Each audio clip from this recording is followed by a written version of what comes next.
Muy buenos días, mi nombre es Belén Fraire. El día de hoy voy a hablar de lo que son tumores malignos. Voy a presentar tres de ellos, que van a ser el fibrosarcoma, el liposarcoma y el sarcoma de Kaposi. Pues nada, sin más que agregar, voy a comenzar. Uy. Bueno, el primero de estos sarcomas va a ser lo que es el fibrosarcoma. Este va a ser un tumor maligno que, como su nombre lo indica, pues va a provenir de lo que son los fibroblastos. Este en algún punto fue considerado un tipo de sarcoma más común de los tejidos blandos y pues es bastante común en lo que son las extremidades, lo que son brazos y piernas. Y pues en cabeza y cuello solamente se presenta del 10 al 19%. Bien, las características clínicas de este tipo de sarcoma, pues se presentan como masas de lento crecimiento y pues estas pueden llegar a generar un tamaño bastante grande, bastante considerable antes de presentar alguna sintomatología dolorosa.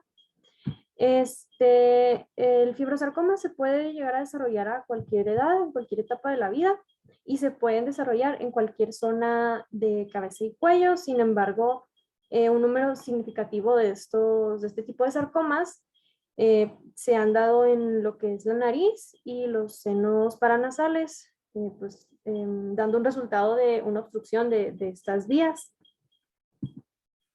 Bien, como características histopatológicas, pues como ya lo había mencionado, este es un tipo de sarcoma que afecta o más bien se genera en las células fibrosas, y muy seguido se van a demostrar variaciones en la forma y tamaño de dichas células, y en algunos casos se van a presentar figuras mitóticas.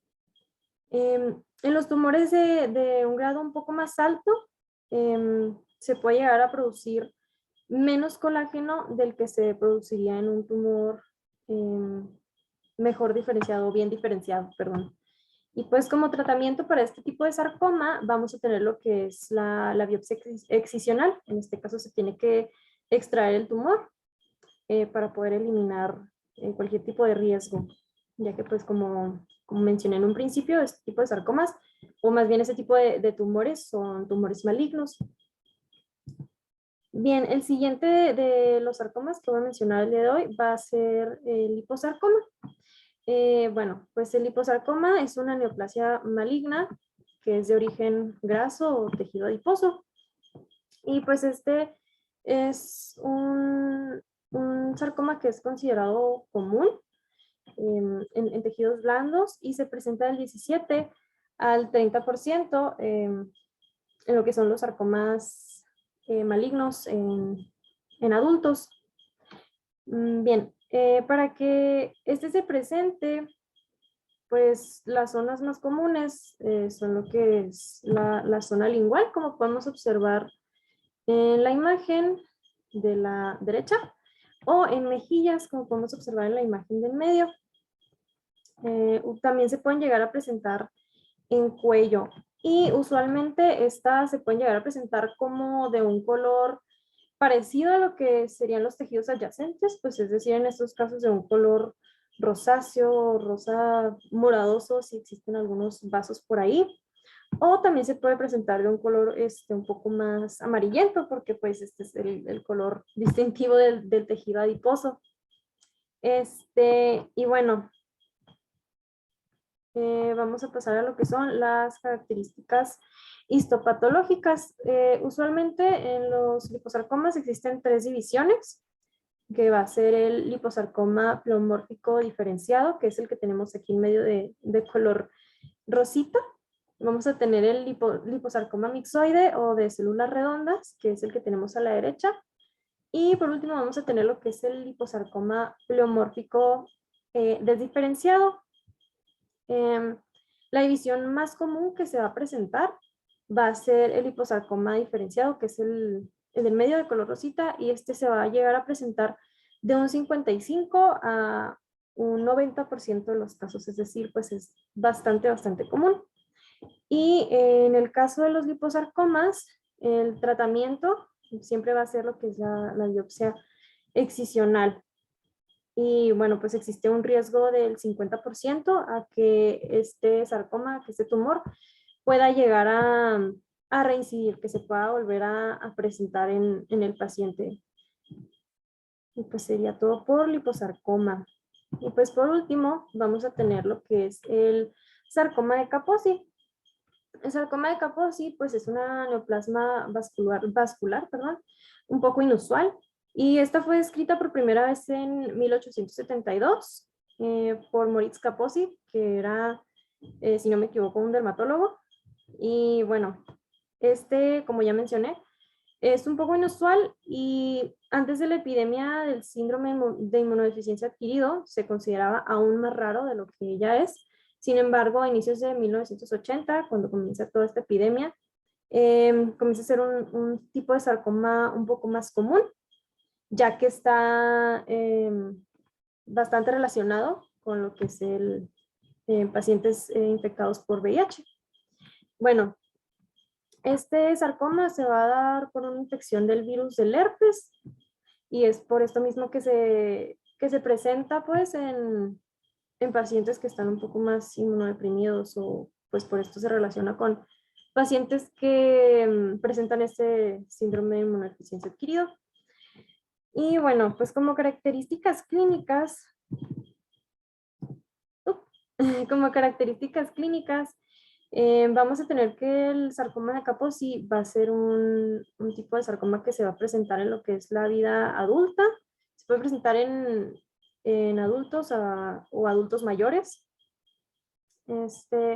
Y bueno, en este tipo de sarcoma se van a presentar, como podemos observar en las imágenes, máculas de colores morado azuloso y pues en algunos casos puede llegar a formar pues tumefacciones, ya que pues pues sí, se desarrolla como un tumor.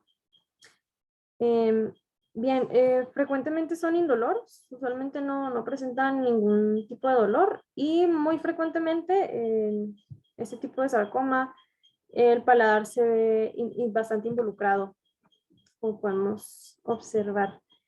Em, bueno, existen varios subtipos, varios tipos de sarcomas de Kaposi, dentro de los cuales vamos a tener lo que es el clásico, que es en la imagen que podemos observar a la izquierda. Y en el sarcoma de Kaposi clásico, pues este se va a presentar en la vida adulta y el 75 al 95% de los casos se van a presentar en hombres.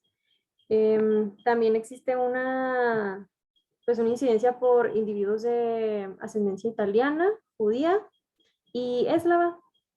Y pues como ya había mencionado, se van a presentar múltiples máculas de color morado azuloso. Bueno, también tenemos lo que es la división endémica. Y bueno, de esta división lo que se puede mencionar es que previamente a la epidemia que ya había mencionado, perdón, del síndrome de inmunodeficiencia adquirido, este tipo de sarcoma endémico ya era relativamente común en adultos jóvenes e incluso en infantes en África. Y bueno, pues en este tipo de división la enfermedad puede llegar a variar dentro de su sintomatología y de sus características clínicas. Y puede ser desde lesiones como máculas indoloras, como ya había mencionado varias veces, como máculas indoloras, hasta tumores que pueden llegar a ser un poco más agresivos y pueden llegar a involucrar tejidos un poco más profundos. Y en algunos casos incluso se involucran vísceras. Y por último vamos a tener el tipo iatrogénico. Bueno, el tipo iatrogénico solamente va a ocurrir en pacientes que hayan recibido trasplantes de órganos y pues no es tan común, pero va a afectar al 0,5% de los pacientes que hayan recibido trasplantes renales. Usualmente este sarcoma de Kaposi iatrogénico va a comenzar a desarrollarse meses o incluso años después de que se haya llevado a cabo el trasplante.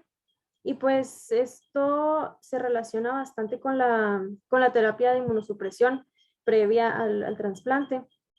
para que no vaya a existir una, pues para que el cuerpo lo acepte bien el trasplante, vaya.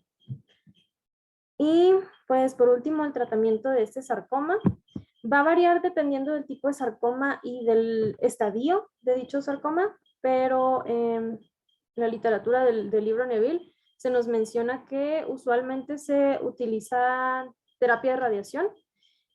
Simplemente pues hay que tener, se tiene que llevar bastante precaución en lo que son las lesiones intraorales, ya que pues nos puede ocasionar una mucositis algo severa. Y pues bueno, eso sería todo por mi parte. Espero que no haya quedado alguna duda y pues toda la información presentada, dicha en esta exposición, fue sacada del libro Neville. Y pues por mi parte sería todo.